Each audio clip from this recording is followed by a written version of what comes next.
Praise the lord. Okay, దేవుని నామానికి మహిమ కలుగును గాక. మరి నిన్నటి దినము ఉమెన్స్ డే అని మరి ప్రపంచమంతా కూడా జరుపుకున్నారు.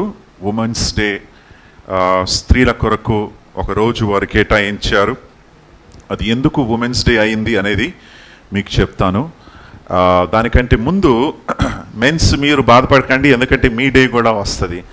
మెన్స్ డే కూడా ఉంది, సో మీరు కంగారు పడకండి. కానీ ఎప్పుడు కూడా స్త్రీలు ఫస్ట్ కదా, సో ఫస్ట్ వాళ్ళది వచ్చేస్తుంది అన్నమాట.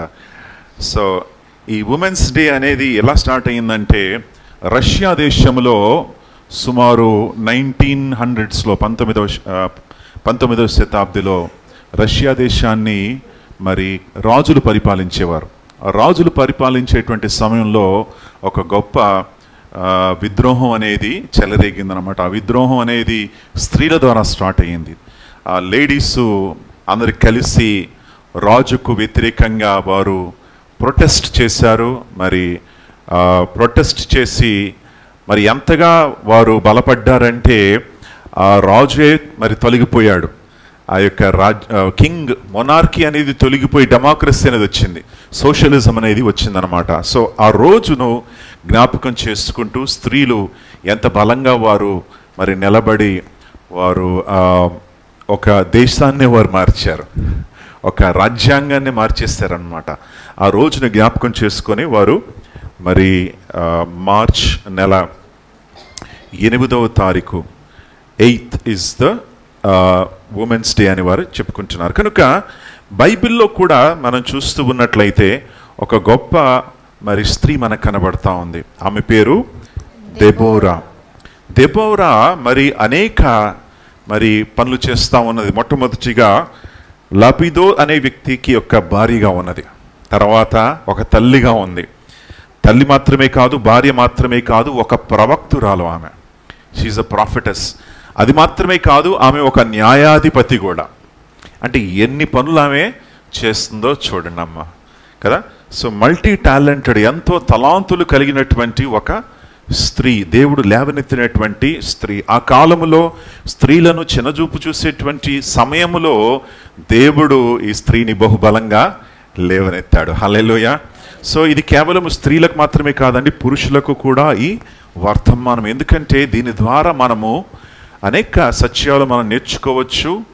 మరి ఈ స్త్రీ ఏ రీతిగా అయితే ఆమె దేవుని యొక్క విజయాన్ని తీసుకొచ్చిందో అవన్నీ కూడా మనం చాలా జాగ్రత్తగా మనం పరిశోధించి మనం చూడవచ్చు. కనుక దెబోరా ఎవరు? ఒక లాపిదో అనేటువంటి వ్యక్తి యొక్క భార్య, ఒక తల్లి, అలాగే మరి ఒక ప్రవక్తురాలు, తర్వాత ఒక న్యాయాధిపతి. హల్లెలూయా.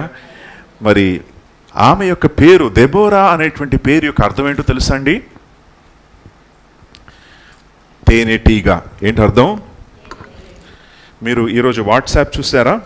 వాట్సాప్లో తేనెటీగ మీకు కనబడింది కదా. సో ఆ తేనెటీగ అర్థం ఏంటంటే Deborah. She's the meaning of Deborah is bee, తేనెటీగ. ఈ తేనెటీగను చూస్తే అది ఎంత బిజీగా ఉంటుందో తెలుసు కదండి.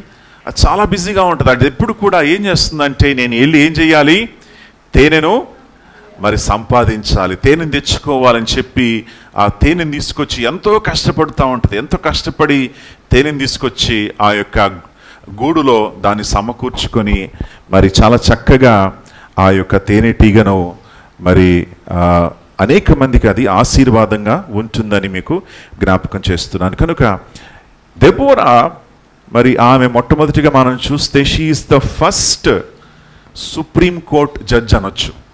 అంటే ఇశ్రాయేలు దేశానికి మొట్టమొదటి మహిళా న్యాయాధిపతి, మొట్టమొదటి మహిళా న్యాయాధిపతి. అది మాత్రమే కాదు, మొట్టమొదటి సైన్యానికి అధిపతిగా ఉన్నటువంటి స్త్రీ కూడా. She is the supreme commander of the army of Israel. ఇశ్రాయేలు సైన్యం అంతా కూడా ఆమెకు లోబడేది.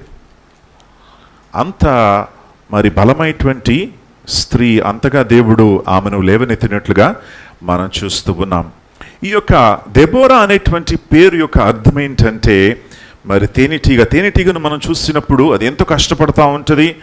అది చాలా వివేకము కలిగినటువంటి తేనెటీగ, ఎంతో ప్రయోజనకరమైనటువంటిది. మరి కొన్ని ప్రాంతాల్లో వారు ఏం చేస్తారంటే ఈ యొక్క తేనెటీగల్ని వారు పెంచుతారు. పెంచి వారు ఆ యొక్క ఇండస్ట్రీని పెట్టుకున్నారన్నమాట. బీ మేకింగ్ లేక హనీ తయారు చేసేటువంటి వ్యాపారం. దాంట్లో ఏం చేస్తారంటే తేనెటీగలు రావడానికి వారు కరెక్ట్గా దానికోసం తయారు చేసి తేనెటీగలు వచ్చిన తర్వాత అవన్నీ కూడా తేనెగా మారి అది అనేకులకు వారు మరి అమ్ముడు చేస్తూ ఉంటారు. సో అది ఒక చక్కటి పని. సో అనేక మందికి ఈమె ఎలా ఉందంటే తీయటి తేనె వంటి స్త్రీ అనమాట. ఇశ్రాయేలీయులకు ఒక గొప్ప విజయాన్ని తీసుకుని వచ్చినటువంటి స్త్రీ. She bought a great victory, ఘన విజయాన్ని మరి ఆమె ద్వారా దేవుడు అనుగ్రహించాడు. అది మాత్రమే కాదు, కొన్నిసార్లు తేనెటీగ మీరు చూసినప్పుడు మీరేం చేస్తారు? దాన్ని పట్టుకుంటారా? లేదు. ఎందుకు? అదేం చేస్తుంది? కాటేస్తారన్నమాట. ఆమె శత్రువులకు ఆమె ఎలాంటిదంటే కాటేసేటువంటి తేనెటీగ లాంటిది. హల్లెలూయా.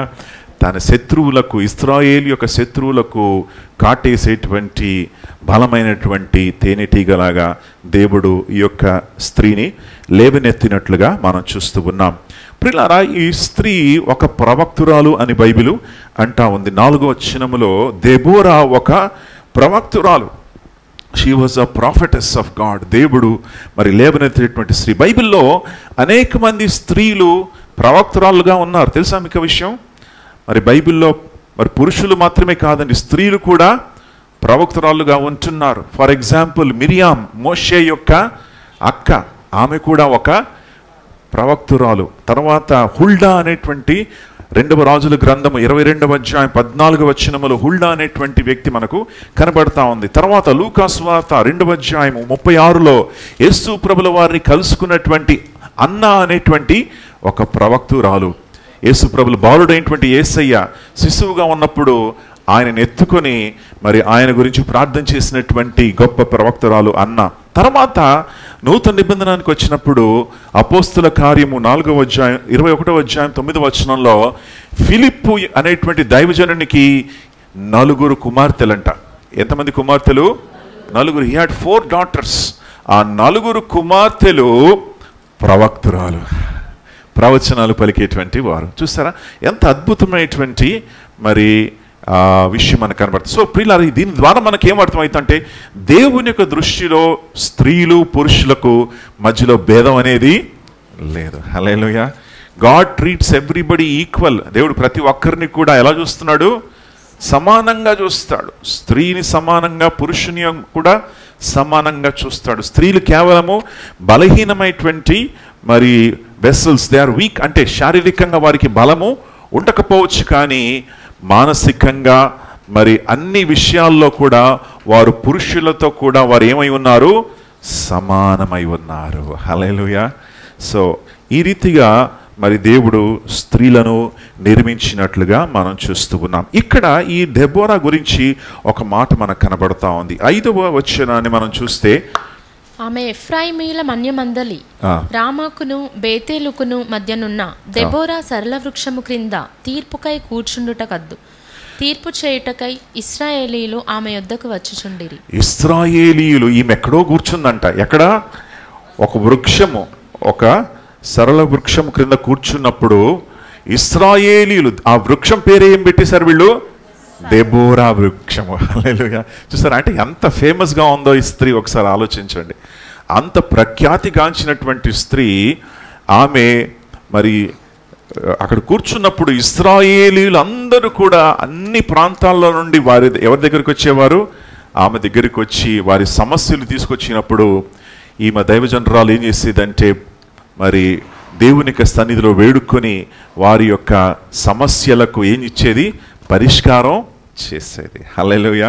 కాబట్టి ప్రియులారా, ఈ యొక్క దెబోరా మరి చాలా శ్రేష్టమైనటువంటి స్త్రీగా మనకు కనబడుతున్నట్లుగా మనం చూస్తున్నాం. ఒక్కసారి ఇశ్రాయేలీయుల యొక్క పరిస్థితిని మనం ఒకసారి ఆలోచన చేస్తే మనకు అర్థమవుతుంది. ఇశ్రాయేలీయులు ఎప్పుడు కూడా మరి దేవుని యొక్క సన్నిధిలో నిలకడగా లేరు. ఎప్పుడు కూడా పైకి కిందికి ఉంటారు. మీరు పిల్లలు ఆడుతుంటారు కదండి, అదేమంటారు? సీసా ఆట ఎలా ఉంటుందంటే ఒకడు ఇటువైపు కూర్చుంటే ఇంకొకళ్ళు ఏమవుతారు? పైకి వెళ్తారు. మరి ఆ పైన వ్యక్తి కిందికి వస్తే ఈ వ్యక్తి పైకి వెళ్తాడు. సో మరి ఆ రీతిగా వెళ్తూ ఉంటారు. ఇశ్రాయేలీయుల యొక్క ఆత్మీయ జీవితం కూడా ఇలాగే ఉంది. ఒకరోజు వాళ్ళు ఎలా ఉన్నారు? చాలా ఆత్మీయంగా కనబడుతున్నారు. మరొక రోజు ఎలా ఉన్నారు? కిందికి వచ్చేస్తున్నారు. శత్రువు మరి విజయాన్ని సాధిస్తూ ఉన్నాడు. వారి ఆత్మీయ జీవితం ఒక చక్రము లాంటిది. మనం ఈ యొక్క న్యాయాధిపతుల గ్రంథాన్ని మీరు చదివినప్పుడు it is like a cycle. వారు పాపం చేసి పడిపోతున్నారు, దేవునికి మొరపెడుతున్నారు, దేవుడు వారిని రక్షించి మరి వారిని మరణాలకించి వారికి జవాబునిస్తున్నాడు. మరలా వారు పైకి వెళ్తున్నారు, మరలా పాపం చేసి కిందికి వెళ్ళిపోతున్నారు. చూడండమ్మా, ఇది ఈ యొక్క పరిస్థితి అనేది బైబిల్లో చాలా స్పష్టంగా కనబడుతూ ఉంది. న్యాయాధిపతులు 2వ అధ్యాయం 18-19 వచనాలు.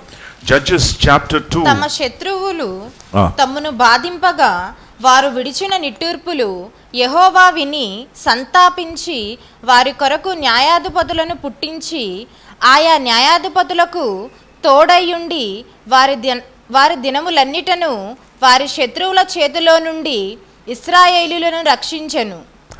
ఇంకా ఒక్కొక్క న్యాయాధిపతి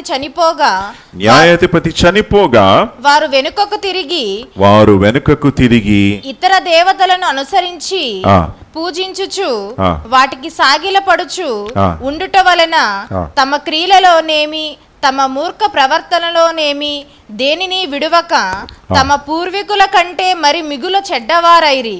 చూసారా, న్యాయాధిపతులు ఉన్నంత కాలము వీరు ఎలా ఉన్నారు? బాగున్నారు. న్యాయాధిపతి చనిపోయిన వెంటనే వీళ్ళు ఎట్లయిపోతారు? సో వీళ్ళకి ఏం కావాలి? ఎప్పుడు కూడా ఒక వ్యక్తి అనేది ఉండాలి. హల్లెలూయా. వీళ్ళకి ఏం కావాలంటే ఎప్పుడు కూడా నడిపించేటువంటి ఒక కాపరి కావాలి, ఎప్పుడు కూడా నడిపించేటువంటి ఒక నాయకుడు ఉండాలి. ఆ నాయకుడు తొలగిపోయినప్పుడు వీళ్ళందరూ కూడా చెదిరిపోతూ ఉన్నారు. నాయకుడు ఉన్నప్పుడు నాయకుడు ఏం చేస్తున్నాడంటే వారి సన్మార్గంలో నడిపిస్తూ ఉన్నాడు, బోధిస్తూ ఉన్నాడు, వాక్యాన్ని ప్రకటిస్తూ ఉన్నాడు, వింటున్నారు, చక్కగా ఉంటున్నారు. న్యాయాధిపతి చనిపోయినప్పుడు లీడర్షిప్ లేదు, అక్కడ ఏమీ లేదు, అక్కడ నడిపించేటువంటి వాడు లేడు. నడిపించేవాడు లేడు కనుక జరిగేటువంటి విషయం ఏంటంటే అందరూ కూడా ఏమవుతున్నారు? చెదిరిపోతున్నారు. ఎంత విచారం అండి ప్రియులారా. ఆ పరిస్థితి కూడా మన జీవితాల్లో కూడా ఉంటుంది. ఎప్పుడైతే మనము నడిపించేటువంటి దేవుని మనం ఆశ్రయించి మనం జీవిస్తామో దేవుని మార్గంలో మనం ఉంటాం. నడిపించేటువంటి దేవుని మనం విడిచిపెట్టేసి మన సొంత పనుల్లో మనం పడిపోయినప్పుడు ఏమవుతుంది? ఇదే పరిస్థితి. వీళ్ళకి ఏ పరిస్థితి పట్టిందో అదే పరిస్థితి కూడా మనకు కూడా వస్తుందని మీకు జ్ఞాపకం చేస్తూ ఉన్నాను. న్యాయాధిపతుల గ్రంథం 21వ అధ్యాయం 25వ వచనములో వీరి యొక్క లైఫ్ స్టైల్ అంతా కూడా ఆ ఒక్క వచనములో రాయబడిందండి. ఇశ్రాయేలీయులు ఏ రీతిగా జీవించారు ఆ వచనంలో మనకు ఇశ్రాయేలీయులకు రాజు లేడు. ఆ దినములలో ఇశ్రాయేలీయులకు ఎవరు లేరు? రాజు లేడు. ప్రతివాడు తన ఇష్టానుసారముగా ప్రవర్తించుచు వచ్చెను. తన ఎవరికి ఎలా ఇష్టపడితే అలా జీవిస్తున్నాడు. ఒక చట్టం అనేది లేదు, ఒక న్యాయం అనేది లేదు, ఒక మరి ఎవరికి ఎలా కావాలంటే అలా బ్రతుకుతున్నారు. అలాంటి దుస్థితి ఇశ్రాయేలీయులకు కలిగింది. ఎందుకంటే ఎవరు లేరంట? రాజు లేడు. హల్లెలూయా. ప్రియులారా, మనకందరికీ ఎవరు కావాలంటే ఒక అధిపతి కావాలి. అందుకే గవర్నమెంట్ ఉంది దేశంలో, అందుకే మరి రూల్స్ ఉన్నాయి, అందుకే లా అనేది ఉంది, చట్టం అనేది అందుకే ఉంది. చట్టం ఉన్నా సరే మనం ఏం చేస్తాం? చట్టాన్ని విరగొట్టే ప్రయత్నం చేస్తూ ఉంటారు కదా. కానీ చట్టం ఉన్నప్పుడు మనకేంటంటే రెఫరెన్స్ పాయింట్ ఉంది. నువ్వు ఇది చేస్తున్నావు, ఇది చట్టానికి విరుద్ధం, నువ్వు ఈ పని చేయకూడదు, ఎందుకంటే చట్టం ఈ రీతిగా ఉంది కాబట్టి ఆ చట్టం ప్రకారం నువ్వు నడవాలి అని ఒక రూల్, ఒక లా, ఒక ధర్మశాస్త్రం అనేది ఉన్నది. కనుక ప్రియులారా, ఆ రోజుల్లో చట్టం ఉంది కానీ చట్టాన్ని ఎన్ఫోర్స్ చేసేవారు లేరు, పోలీస్ వాళ్ళు లేరు. ఇప్పుడు పోలీస్ వాళ్ళు లేరు అనుకోండి, పోలీస్ స్టేషన్ లేదనుకోండి, ఏం చేస్తారు? ఇష్టం వచ్చినట్లుగా జీవిస్తారు. అందుకే ఆ రోజుల్లో రాజు లేడు కనుక వారి ఇష్టం వచ్చినట్లుగా ప్రవర్తించి జీవించినట్లుగా మనం చూస్తూ ఉన్నాం.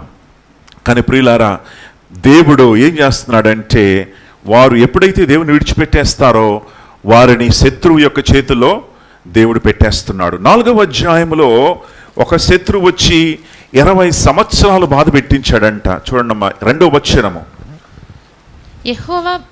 యెహోవా హాసోరులో ఏలు కనాను రాజైన యాబీను చేతికి వారిని అప్పగించారు. యాబీను అనేటువంటి రాజు యొక్క చేతికి వారు అప్పగించినప్పుడు అతని సేనాధిపతి అన్యుల హరోషెతులో నివసించిన సేనాధిపతి పేరు సిసేరా.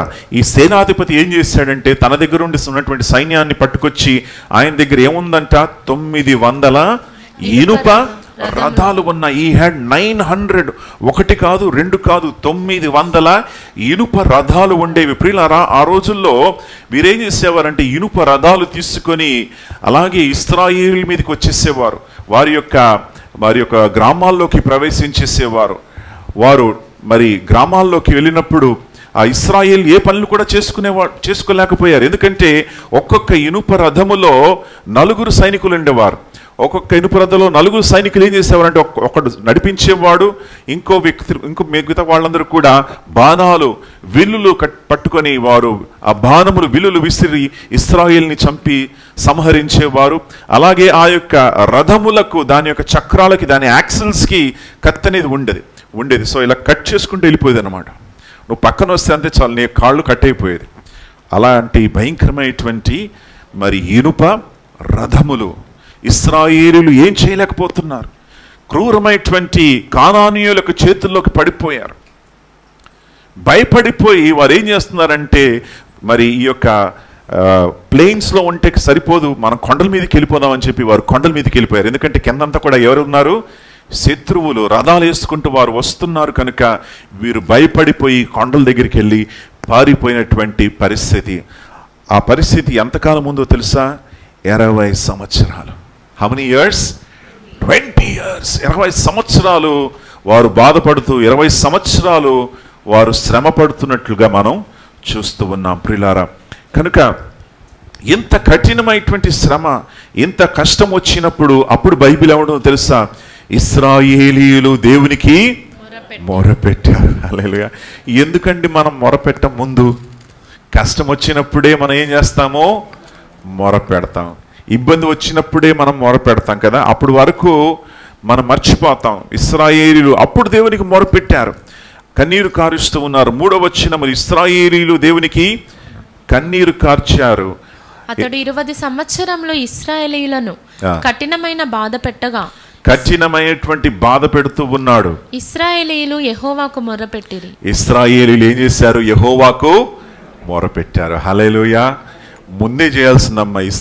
20 సంవత్సరాలు ఎందుకు వాళ్ళు వెయిట్ చేశారు? 20 సంవత్సరాలు వెయిట్ చేసి మొరపెట్టినప్పుడు దేవుడు ఏం చేస్తున్నాడంటే వారి మొరను ఆలకిస్తున్నాడు. హల్లెలూయా. Is answering. ఆయన ఏమంటున్నాడంటే నాకు మొరపెట్టండి, నేను నీకు ఉత్తరం ఇస్తాను. Call me, I will answer you. Hallelujah. నాకు మొరపెట్టండి, నేను ఖచ్చితంగా నీకేం చేస్తాను? ఉత్తరం ఇస్తాను, నీకు జవాబును నేను ఇస్తాను. నువ్వు భయపడకు, నువ్వు చింతించకు, నాకు మొరపెట్టు. నువ్వు అక్కడ వెళ్ళి ఒక పని చేయాల్సిన అవసరం లేదు, ఎక్కడో వెళ్ళి ఏదో చేయాల్సిన అవసరం లేదు. నా దగ్గరికి నువ్వు వచ్చినప్పుడు నేను నీతో మాట్లాడతాను, నీతో సహవాసం చేస్తాను. దేవుని దగ్గరికి రావాలంటే ఏం కావాలండి? మనకు ఒక నదిలో మునగాల మనము? లేదండి. ఏదో గుట్ట మీదకి వెళ్ళాలా? ఏదైనా చెయ్యాలా? లేదు. ఆయన ఏమంటున్నాడు? జస్ట్ కాల్ మీ, కేవలం నాకు మొరపెట్టండి, నేను నీకేం చేస్తాను? ఉత్తరం ఇస్తాను. ఒక చక్కటి సహవాసము, చక్కటి మరి సహవాసం ఎలాంటిదంటే చాయ్ పే చర్చా లాగా కదా, లేదా మన్ కీ బాత్ లాగా చక్కటి ఒకటితో ఒకడు సహవాసం, ఒకరితో ఒకరు మాట్లాడుకోవడం అన్నమాట. అలాంటి సహవాసం నేను నీకు ఇస్తానని దేవుడు అంటున్నాడు కదా. సో ఆ చక్కటి సహవాసాన్ని మనం కలిగి ఉండాలి యేసయ్యతో. దెబోరా ఏం చేసేది అంట? ఒక వృక్షం క్రింద కూర్చునేది. 5వ వచనము. ఆమె ఎఫ్రాయిమీయుల మన్యమందలి రామాకును బేతేలుకును మధ్యనున్న దెబోరా సరళ వృక్షము క్రింద తీర్పుకై కూర్చుండుట కద్దు. దెబోరా సరళ వృక్షము క్రింద కూర్చుని ఉండేది. మరి ఇంగ్లీష్లో ఏముందంటే పామ్ ట్రీ, ఈ యొక్క ఖర్జూరపు వృక్షము. హల్లెలూయా. బైబిల్ ఏముంటుందో తెలుసా? నీతిమంతులు ఆయన మందిరములో ఎలా నాటబడతారు? ఖర్జూరపు వృక్షము వలె వారు నాటబడతారు. హల్లెలూయా. సో దెబోరా దేవుని యొక్క సన్నిధిలో ఒక ప్రవక్తురాలుగా నాటబడింది. She was planted in God. ఎందుకంటే దేవునితో చక్కటి సంబంధం కలిగి ఉన్నది. హల్లెలూయా. ప్రియులారా, నువ్వు నేను కూడా దేవునితో చక్కటి సంబంధం మనకు కలిగి ఉండవచ్చు. దెబోరా మరి వాక్యాన్ని ఎరిగినటువంటి స్త్రీ, దెబోరా దేవునితో సత్సంబంధం కలిగినటువంటి స్త్రీ. దెబోరా పాటలు రాసినటువంటి స్త్రీగా ఉన్నది. She's a song writer. 5వ అధ్యాయాన్ని మీరు చూస్తే దెబోరా పాట పాడుతూ ప్రభువును మహిమపరుస్తుంది. హల్లెలూయా. ఎంత చక్కటి తలాంతులు దేవుడు ఈ స్త్రీకి ఇచ్చాడండి. మీరు కూడా మరి ఒక రోజులోనే దెబోరాగా మీరు మారిపోలేరు. కానీ మనము ప్రయత్నించినప్పుడు, మనం ప్రయాసపడి మనం ముందుకెళ్ళినప్పుడు దెబోరా వంటి అభిషేకము దేవుడు మనకు కూడా ఇవ్వగలడు. హల్లెలూయా. స్త్రీలకేమి పురుషులకేమి ప్రతి ఒక్కరిని కూడా దేవుడు ప్రేమించి నడిపించగలడు. దేవుని నామానికే మహిమ కలుగునుగాక. సో ప్రియులారా, దెబోరా 4 పనులు చేసేది. మొదటి పని ఏంటంటే ఆమె దేవునికి బదులుగా మాట్లాడేది, ఎందుకంటే దేవుని యొక్క ప్రవక్తురాలు. రెండవది ఏంటంటే అక్కడ వచ్చేటువంటి సమస్యలకు పరిష్కారం చేసేది. మూడవది ఏంటంటే షీ వాజ్ గ్రేట్లీ రెస్పెక్టెడ్. అందరూ కూడా ఆమెకి ఏం చేసేవారు? గౌరవించేవారు. నాలుగవది ఏంటంటే దేవుని మాటకు లోబడేది. హల్లెలూయా. దేవుని మాటకు లోబడేది. ఈరోజు స్త్రీలు కూడా, మీరు కూడా మరి దేవుని మాటకు లోబడాలి. మరి దేవుని కోసం మీరు జీవించాలి. దెబోరా వలె మరి అనేకుల యొక్క జీవితాల్లో మార్చేటువంటి స్త్రీలుగా మీరు ఉండాలి అని నా ప్రార్థన ఉన్నది. హల్లెలూయా. దేవుని నామానికే మహిమ కలుగునుగాక. సో ప్రియులారా, దెబోరా యొక్క జీవితం ద్వారా మరి ఇంకా కొన్ని సత్యాలు మనం చూసుకోబోతున్నాం. మొట్టమొదటిగా ఈ యొక్క సమస్య నుండి దేవుడు వారిని విడిపించాలని ఆశపడుతున్నాడు. ఆ సమస్య ఏంటి? కానానీయుల యొక్క చేతుల్లో నుండి వారిని విడిపించాలి. కానానీయుల యొక్క మరి శత్రువు యొక్క చేతుల్లో వారు పడిపోయారు కనుక ఆ శత్రువు యొక్క చేతుల్లో నుండి వారు బయటికి రావాలి. ఎలా వారు బయటికి వస్తారు అనేది చాలా చక్కటి మరి ఈ యొక్క స్టోరీ అండి. మీరు ఒక్కసారి చాలా జాగ్రత్తగా 4వ అధ్యాయం 5వ అధ్యాయాన్ని మీరు చదివినట్లయితే ఎంత అద్భుతంగా దేవుడు వారిని విడిపించాడో మీకు అర్థమవుతుంది. How God is so great. దేవుడు ఎంత గొప్ప దేవుడు. ఎలా మరి పరిస్థితులను మార్చి దేవుడు వారికి విజయాన్ని ఇచ్చాడో మీరు చూడగలరు. దేవుని నామానికే మహిమ కలుగునుగాక. సో మొట్టమొదటిగా దెబోరా ఏం చేసిందంటే దేవుడు దెబోరాతో మాట్లాడి, దెబోరా నువ్వు సైన్యాధిపతిని పిలువు, బారాకు అనేటువంటి సైన్యాధిపతిని పిలువు అన్నప్పుడు ఆమె పిలువనంపించింది.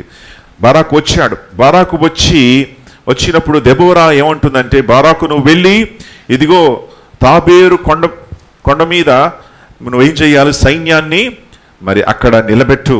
నువ్వు వెళ్ళి నఫ్తాలి యొక్క కుమారులు, జెబూలన్ యొక్క కుమారులు, ఇశ్రాయేల్ అందరినీ కూడా పోగు చేసి ఆ యొక్క కొండ మీద నువ్వు నిలబడు అని దెబోరా అన్నప్పుడు బారాక్ ఏమన్నాడంటే సరే అన్నాడు. కానీ ఒక మాట ఏమన్నాడంటే 8వ వచనంలో, నువ్వు వస్తే నేను వెళ్తాను, నేను లేకపోతే నేను వెళ్ళను అని ఆ స్త్రీతో అంటున్నాడు. చూసారా 8వ వచనం బారాక్ ఏమంటున్నాడు చూడమ్మా. నీవు నాతో కూడా వచ్చిన ఎడల నేను వెళ్ళేదను గాని, నేను వెళ్తాను కానీ నీవు నాతో కూడా రాని ఎడల నేను వెళ్ళనని ఆమెతో చెప్పాను. నేను వెళ్ళనని బారాక్ అంటున్నాడు. అంటే ఎంతగా భయపడుతున్నాడు చూడండి సైన్యాధిపతి కూడా. దెబోరా ఎంత బలమైనటువంటి స్త్రీగా ఉంది అంటే, అమ్మ మీరు వస్తే నేను వెళ్తాను అంటున్నాడు, మీరు లేకపోతే నేను వెళ్ళను అని మరి ఒక తీర్మానం తీసుకున్నాడు. ఎవరు? బారాకు. ఈ బారాకు ఏం చేశాడంటే మరి సైన్యాన్ని సరే అని దెబోరా ఏం చేశాడంటే ఆయనతో పాటు వెళ్ళింది. ఆయనతో పాటు వెళ్ళినప్పుడు కొండ మీద మరి ఎవరున్నారంటే ఈ యొక్క బారాకు ఉన్నాడు. బారాకుండి కింద మరి సిసెరా వచ్చేసాడు. ఎవరు? శత్రువు యొక్క సైన్యాధికారి. సైన్యం పట్టుకొచ్చేసాడు. ఎందుకంటే ఆయనకు వచ్చినటువంటి వార్త ఏంటంటే ఇశ్రాయేల్ అందరూ కూడా కొండ మీదకి వెళ్ళి అక్కడ ఉన్నారు, వారు యుద్ధం కోసం సిద్ధపడుతున్నారు కనుక 900 రథాలు పట్టుకొచ్చేసాడు. ఎవరు? సిసెరా. రథాలు పట్టుకొచ్చేసి రెడీ అయిపోయాడు. ప్రక్కన కీషోను అనేటువంటి నది ఉన్నది. కీషోను అనేటువంటి నది ప్రక్కన మరి రథాలు పట్టుకొచ్చి అక్కడ కూర్చొని అక్కడ సిద్ధపడి యుద్ధానికి ఎవరు సిద్ధమైపోయారు? సిసెరా. హల్లెలూయా. సిసెరా సిద్ధమైనప్పుడు దేవుడు అద్భుతమైనటువంటి కార్యాన్ని చేశాడు. హల్లెలూయా. చూడండి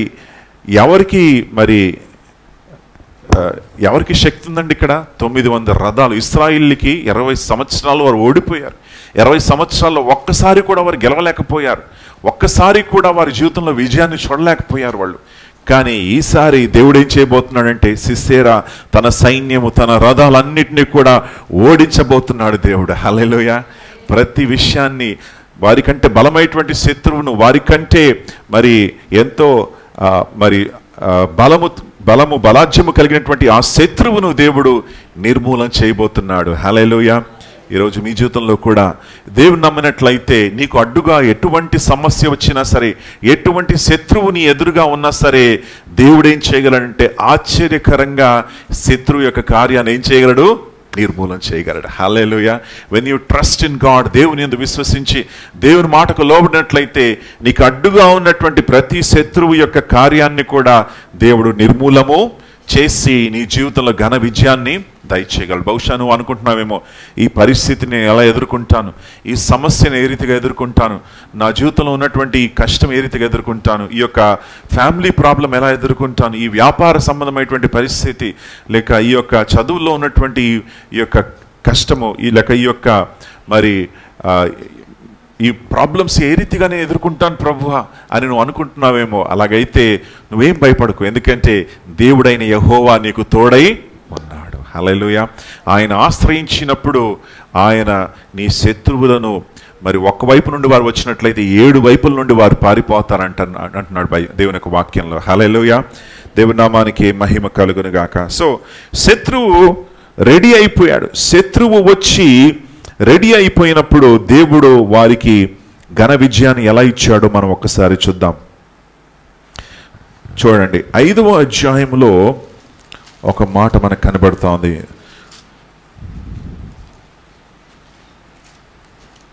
5వ అధ్యాయము 21వ వచనము.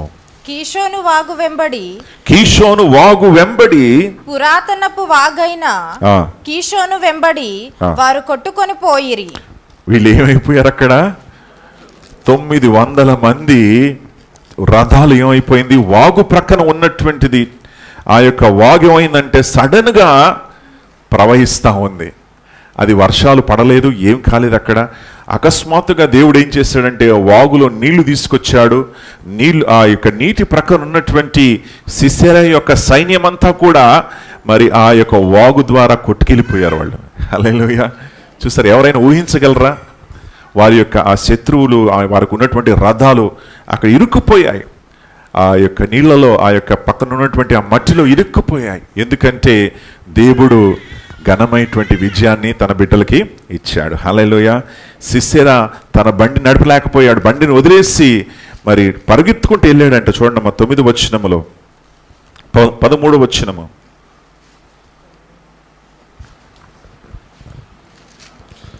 17వ వచనం, 16 చూడండి.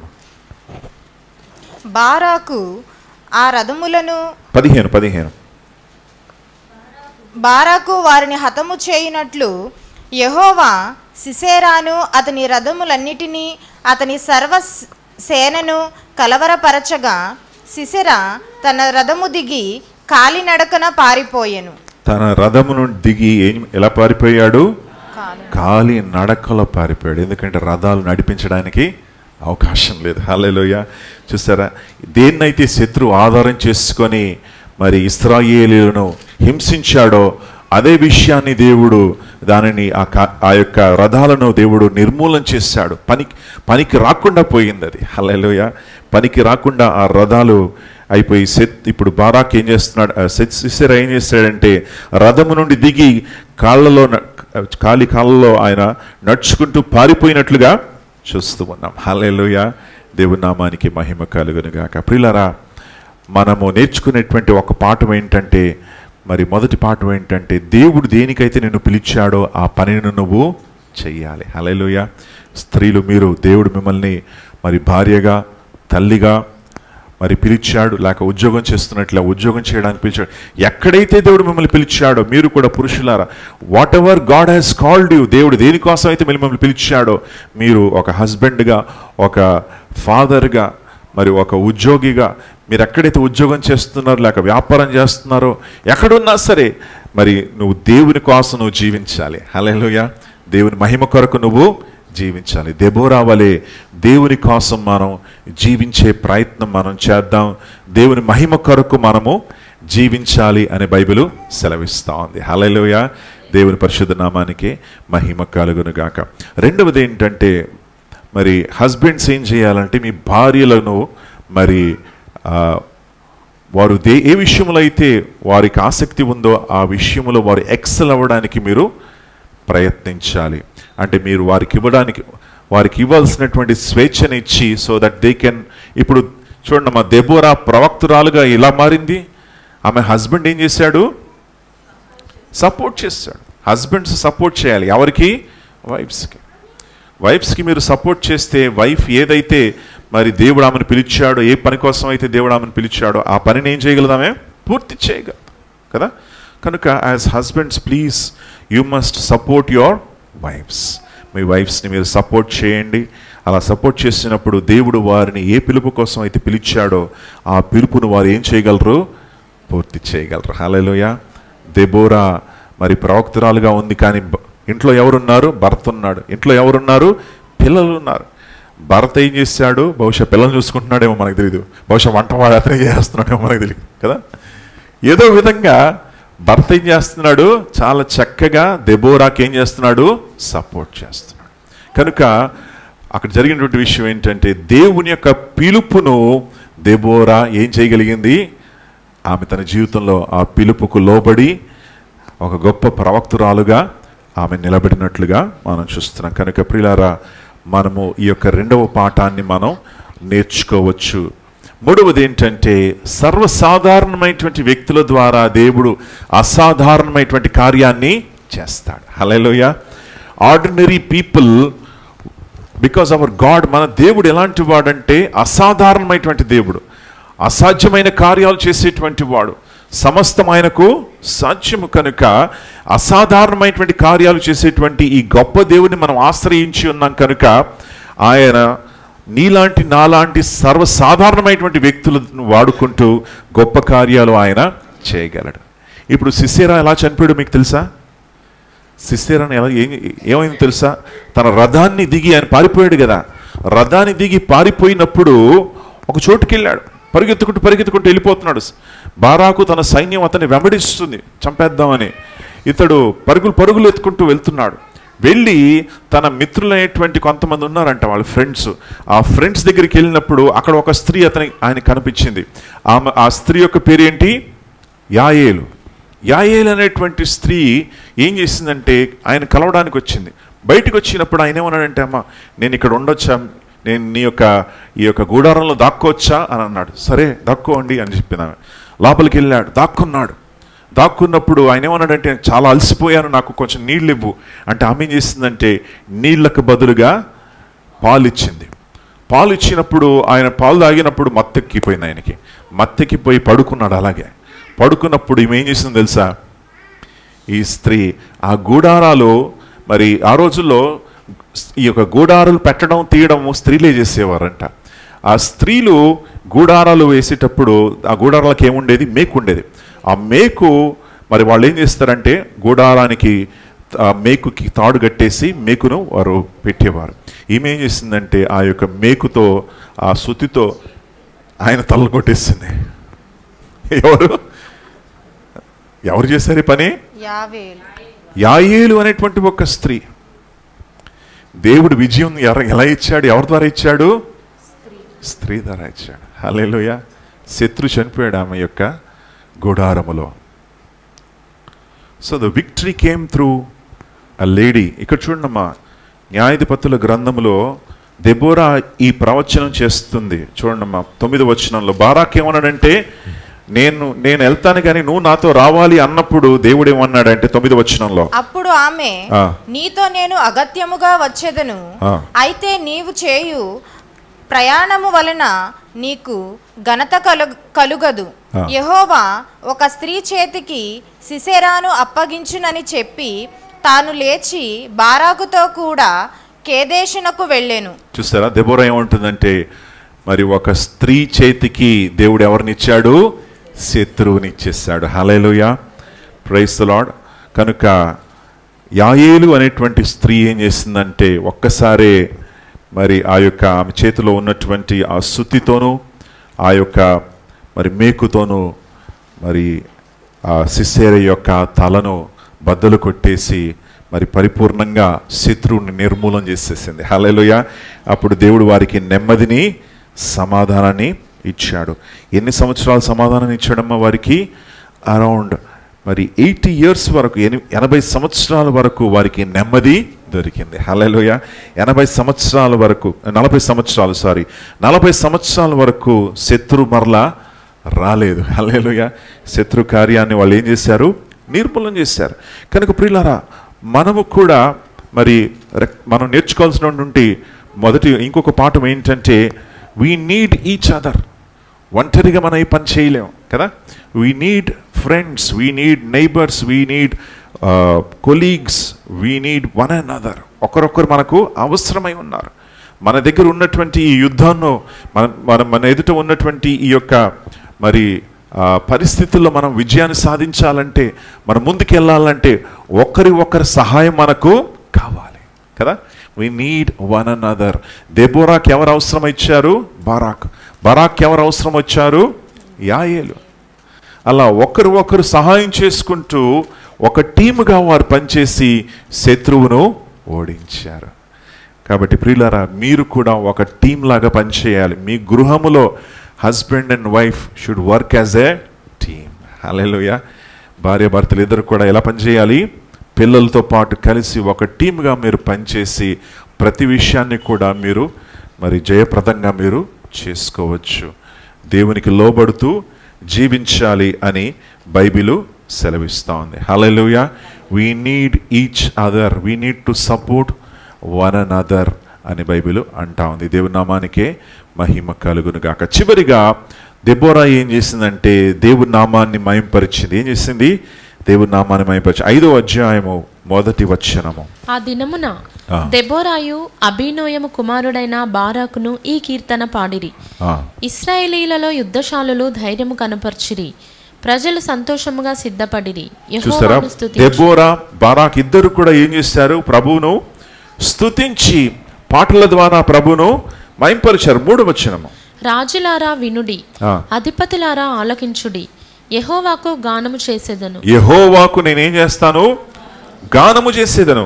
ఇశ్రాయేలు దేవుడైన యెహోవాను కీర్తించేదను. ఇశ్రాయేలు దేవుడైనటువంటి యెహోవాను ఏం చేస్తాను? కీర్తిస్తాను. ఇద్దరు కలిసి ఎవరిని మహింపరిచారు? అప్పుడు దేవుని మహింపరిచారు. హల్లెలూయా. కాబట్టి స్త్రీలారా, మీరు కూడా దెబోరా వలె మీరు బలవంతులై ఉండాలి. హల్లెలూయా. చూడండి ప్రియులారా, యేసు ప్రభుల వారి యొక్క పరిచర్యలో కూడా ప్రాముఖ్యంగా యేసు ప్రభుల వారిని ఎవరు సపోర్ట్ చేస్తారో తెలుసా? స్త్రీ. లూకా సువార్త చూడండి. లూకా సువార్త 4వ అధ్యాయం అనుకుంటా. యేసు ప్రభుల వారిని బలపరిచి యేసు ప్రభుల వారితో కూడా ఉండి ఆయన యొక్క మరి పరిచర్యను బలపరిచినటువంటి వారిలో చాలామంది స్త్రీలు కూడా మనకు అక్కడ కనబడతా ఉన్నారు. 8వ అధ్యాయము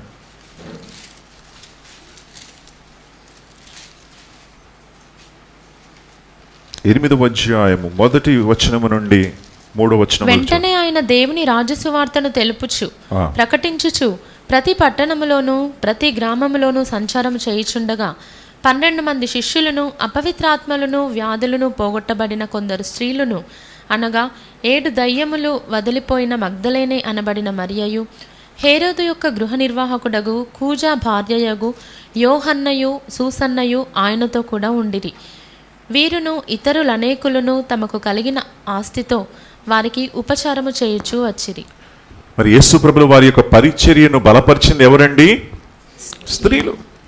వారికి ఉన్నటువంటి ఆదాయముతో, వారు చేసేటువంటి మరి పనుల ద్వారా, వారికి వచ్చినటువంటి ఆదాయం ద్వారా వారు ఎవరిని సపోర్ట్ చేసేవారు? యేసు ప్రభుల వారిని సపోర్ట్ చేస్తారంట. హల్లెలూయా. యేసు ప్రభుల వారికి కావలసినటువంటి ఆర్థిక వనరులు ఎవరిచ్చారు? వీళ్ళు ఇచ్చారు. ఎవరు? మగ్దలేను మరియా, యోహన్న, మరి సూసన్న, వీళ్ళందరూ కూడా వారికి ఉన్నటువంటి మరి వనరులను తీసుకెళ్లి యేసయ్య యొక్క పరిచర్యను బలపరిచారు. శిష్యులందరూ కూడా పారిపోయారు. చివరి వరకు ఎవరు యేసయ్యతో ఉన్నారు? స్త్రీలు మాత్రమే. హల్లెలూయా. పురుషులందరూ పారిపోయారు, భయపడిపోయారు వాళ్ళు. కనుక చివరిగా మిగిలింది ఆ శిష్యులు, యేసయ్య చివరిగా మిగిలినటువంటి స్త్రీలు, అలాగే యోహాను. ఆ యొక్క యేసయ్య చివరి వరకు వారు మరి యేసయ్య పాదాల దగ్గర వాళ్ళు ఉంటున్నట్లుగా మనం చూస్తున్నాం.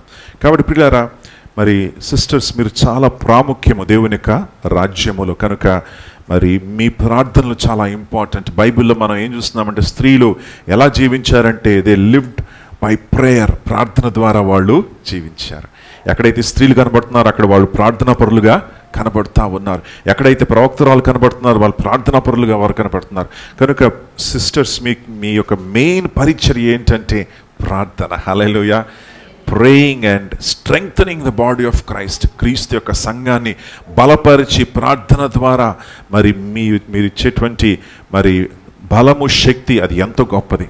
ప్రార్థనా శక్తి ద్వారా మీరు సంఘాన్ని, మీ యొక్క కుటుంబాన్ని, మీ యొక్క హస్బెండ్స్ని, మీ యొక్క పిల్లల్ని మీ ప్రార్థన ద్వారా వారిని మీరు ఏం చేయాలి?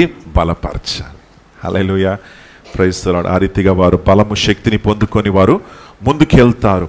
అలాగే దేవుని కృప వారి మీద ఉంటుందని మీకు జ్ఞాపకం చేస్తున్నాను. దేవుని నామానికే మహిమ కలుగును గాక. ఆమేన్. ఒక నిజంగా జరిగినటువంటి ఒక ఇన్సిడెంట్ అంట. ఆ ఇన్సిడెంట్ జ్ఞాపకం వస్తూ ఉంది. ఒక అతను మరి ఒక స్త్రీ మరి మన యొక్క ప్రాంతాన్ని వదిలేసి మహారాష్ట్రకి వెళ్ళి అక్కడ పని చేసుకుంటా ఉంది. పని చేసుకుంటూ ఉన్నప్పుడు మరి ఒక అబ్బాయిని చూసి ఇష్టపడి వివాహం చేసుకుంది. వివాహం చేసుకున్నప్పుడు అతను కూడా మరి దేవుని నమ్ముకున్నాడు, విశ్వసించాడు, దేవుని కొరకు జీవించాలని ఆశపడ్డాడు.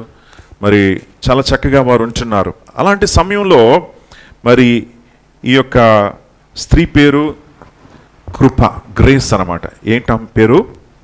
కృప లేక గ్రేస్.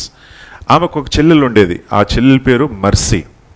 ఈ మర్సీ అనేటువంటి చెల్లి ఏం చేసిందంటే మరి వారింటికి వచ్చి ఆమెతో పాటు మరి ఇద్దరు కూడా ఉంటున్నారు. ఇప్పుడు ఆ యొక్క అబ్బాయి యొక్క సాంప్రదాయంలో, మహారాష్ట్ర సాంప్రదాయంలో ఏంటంటే మరి వారు ఒకళ్ళు కాదు ఇద్దరు భార్యలు పెట్టుకోవచ్చు. సో ఇతను ఏం చేశాడంటే ఆమె చెల్లెల్ని కూడా నేను వివాహం చేసుకుంటానన్నాడంట. అన్నప్పుడు వీళ్ళిద్దరు కూడా కలిసి ఏడుస్తున్నారు. పాస్టర్ దగ్గరికి వచ్చారు. అయ్యా పాస్టర్ గారు ఇలా అంటున్నాడండి, ఇతను ఏం చేయమంటారండి అంటే, పాస్టర్ గారు వచ్చి ఏంటి బాబు, ఏంటి నీ సంగతి, ఏంటి ఇలా అంటున్నావు అంటే, దేవుడు నాతో మాట్లాడాడండి అంటున్నాడు ఆయన. బైబిల్ చూపించి ఏమంటున్నాడంటే, కృపయు క్షేమము నిన్ను వెంబడించును. ఆమె పేరు గ్రేస్ మర్సీ. ఇంగ్లీష్లో grace and mercy will follow you. So కృపా క్షేమము నన్ను వెంబడిస్తుంది కాబట్టి కృపను చేసుకుంటాను, క్షేమం అంటే ఈ మర్సీని కూడా చేసుకుంటాను. దేవుడు మాట్లాడుతున్నాడు అంటున్నాడు ఆయన. మరి బాబు ఇది తప్పురా బాబు, ఇది కరెక్ట్ కాదని చెప్పాడు పాస్టర్ గారు. అన్నప్పుడు సరే మనం ప్రార్థన చేద్దాం, ఉపవాసం ఉండి ప్రార్థన చేద్దాం అని చెప్పి ప్రార్థన చేశారు. ప్రార్థించినప్పుడు మరి కొన్ని రోజులు అయ్యాక ఆ ఇద్దరు చెల్లెలు, అక్కచెల్లెలు ఇద్దరు కూడా సంతోషంగా పాస్టర్ దగ్గరికి వచ్చారంట. పాస్టర్ గారు మీరు పాస్టర్ గారు చూసి వారిని చాలా సంతోషంగా ఉన్నారు, ఏంటి దేవుడు మీ మొరను ఆలకించాడంటే, అవునండి. అప్పుడు ఆ హస్బెండ్ దగ్గరికి వెళ్ళినప్పుడు ఆయన చాలా విచారంగా ఉన్నాడు. ఏమైందయ్యా బాబు, ఎందుకు నువ్వు సాడ్గా ఉన్నావంటే, దేవుడు మరలా మాట్లాడాడండి బైబిల్లో. ఏంటయ్యా బాబు ఏం మాట్లాడాడంటే, నా కృప నీకు చాలు అన్నాడంట. ఏమన్నాడు? నా కృప నీకు చాలు. కనుక ఆయన భార్య పేరు కృప. నా కృప నీకు చాలు అన్నాడంట దేవుడు. హల్లెలూయా. ఇది జోక్ కాదండి, నిజంగా జరిగినటువంటి సంఘటన. కాబట్టి ప్రియులారా, దేవుని కృప మనకుంటే చాలు. హల్లెలూయా. సిస్టర్స్, మీకు కూడా దేవుని కృప ఉంటే చాలు. హల్లెలూయా. ప్రార్థన చేద్దాం. పరిశుద్ధుడా, నీకే స్తోత్రాలు, మీ నామానికి మహిమ కలుగును గాక. తండ్రి దేవ, దెబోరాను ప్రభువును ప్రేమించి తండ్రి ఒక భార్యగా, ఒక తండ్రి, ఒక తల్లిగా, అది మాత్రమే కాదు ఒక ప్రవక్తురాలుగా తండ్రి, మరి ప్రభువ ఒక సైన్యానికి నడిపించేటువంటి తండ్రి, ఒక నాయకురాలుగా తండ్రి ఆమె నిలబెట్టినందుకు వందనాలు, స్తోత్రాలు. శత్రువు యొక్క ప్రతి కార్యాన్ని ప్రభువ మీరు నిర్మూలన చేశారు, మీకు వందనాలు, స్తోత్రాలు తండ్రి. అపవాది యొక్క ప్రతి క్రియను మా జీవితాల్లో నిర్మూలన చేయడానికి మీరు ఇష్టపడుతున్నారు, మీకు స్తోత్రాలు, స్తుతులు చెల్లిస్తున్నాం తండ్రి. ఈరోజు తండ్రి ఈ మధ్యాహ్న సమయము తండ్రి ప్రతి ఒక్కరి జీవితంలో ఒక నూతన కార్యాన్ని చేయండి అయ్యా. ఒకవేళ ప్రభువా శత్రువు మమ్మల్ని వెంబడిస్తూ మా జీవితాల్లో ప్రభువా శత్రువు తన కార్యాన్ని చేస్తూ ఉన్నట్లయితే తండ్రి, శత్రువు యొక్క కార్యం కనబడుతున్నట్లయితే, శత్రువు తండ్రి విజృంభిస్తున్నట్లయితే తండ్రి, ఆ శత్రువు యొక్క ప్రతి కార్యాన్ని తండ్రి మీరు నిర్మూలన చేసేటువంటి దేవుడై ఉన్నావు. నీకు స్తోత్రాలు. మీకు లోబడి జీవించే కృపను మాకు దయచేయండి అయ్యా తండ్రి. ప్రతి విషయంలో తండ్రి నేను ఆదుకొని తండ్రి ప్రభువా, ప్రతి విషయంలో తండ్రి నేను వెంబడించే కృపను ప్రతి ఒక్కరికి దయచేయండి అయ్యా. నీకు స్తోత్రాలు తండ్రి. నీ క్షేమము, నీ సమాధానము, నీ నెమ్మది ప్రతి బిడ్డకి దయచేయండి అయ్యా. ఈ చక్కటి సమయాన్ని మాకు ఇచ్చినందుకు వందనాలు, స్తోత్రాలు, స్తుతి. మీ నామానికి మహిమ, ఘనత, ప్రభావాలు కలుగును గాక. యేసయ్య పేరట మనవి చేస్తున్నాను తండ్రి. ఆమేన్.